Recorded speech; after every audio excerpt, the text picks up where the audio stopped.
Bienvenue à quelques minutes avec Dieu aujourd'hui et je suis très ravi de vous retrouver encore aujourd'hui autour de la parole de Dieu. Aujourd'hui, notre thème c'est En lui vous vivez.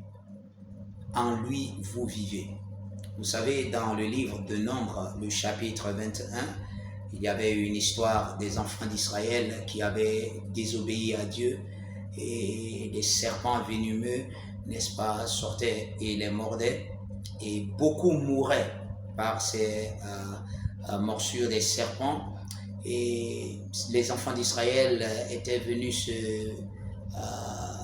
auprès de Moïse, n'est-ce pas, pour implorer la grâce de Dieu. Et quand Moïse a parlé à Dieu, Dieu lui a dit de, n'est-ce pas, faire un serpent d'airain et de le placer, n'est-ce pas, au vu de tout le monde. Et tous ceux qui sont mordus par un serpent pouvaient juste regarder seulement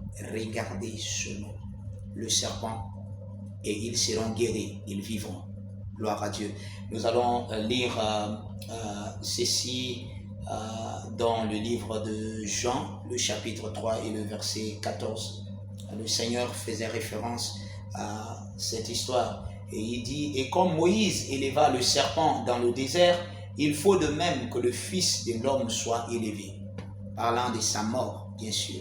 Le Seigneur Jésus-Christ a dit, il faut de même que le Fils de l'homme soit, n'est-ce pas, élevé. Et en lui, de cette élévation viendra la vie. Ça veut dire que de cette mort viendra la vie. Vous savez, l'apôtre Jean a toujours dit dans 1 Jean le chapitre 1, le verset 2, il a dit, la vie a été manifestée et nous l'avons vue.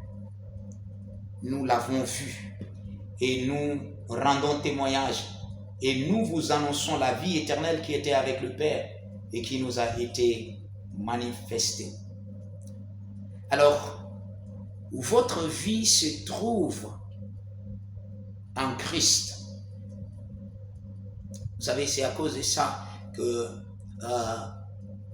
la chrétienté est symbolisée parfois par une croix. Nous avons le regard sur Christ qui a été élevé, qui était mort pour nous. Après cette mort, il y avait eu la résurrection. Mais les regards sont fixés sur lui. Je vous lis quelque chose dans le livre des Hébreux, le chapitre 12 et le verset 2. Il dit, ayant les regards sur Jésus, le chef et le consommateur de la foi, ayant vos regards fixés sur Jésus, le chef et le consommateur de votre foi. Ça veut dire la vie de foi que vous menez vient de lui. C'est lui qui reçoit, n'est-ce pas, votre foi. Il est le chef et le consommateur de la foi. En d'autres termes, c'est celui qui répond à votre foi. C'est celui qui répond à votre vie de foi. Autrement dit, c'est celui qui donne la vie par la foi. Vous vivez en lui. Vous vivez par lui. Vous avez le regard fixé sur Christ. Christ est la vie. Christ est votre vie. Aussi longtemps que le regard est fixé sur lui, votre vie est assurée. Votre avenir est certain. Vous marchez dans le plan parfait de Dieu et vous avancez avec grâce.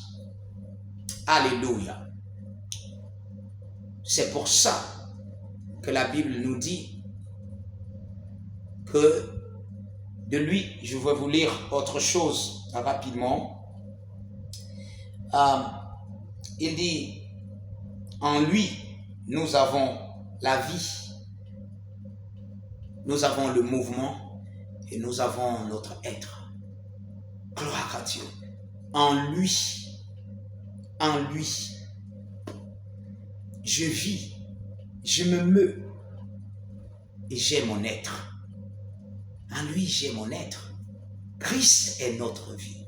Vous devez avoir cette conscience. Vous devez vivre dans cette réalité. 24 heures sur 24. Christ est votre vie. Alléluia. Que Dieu vous bénisse.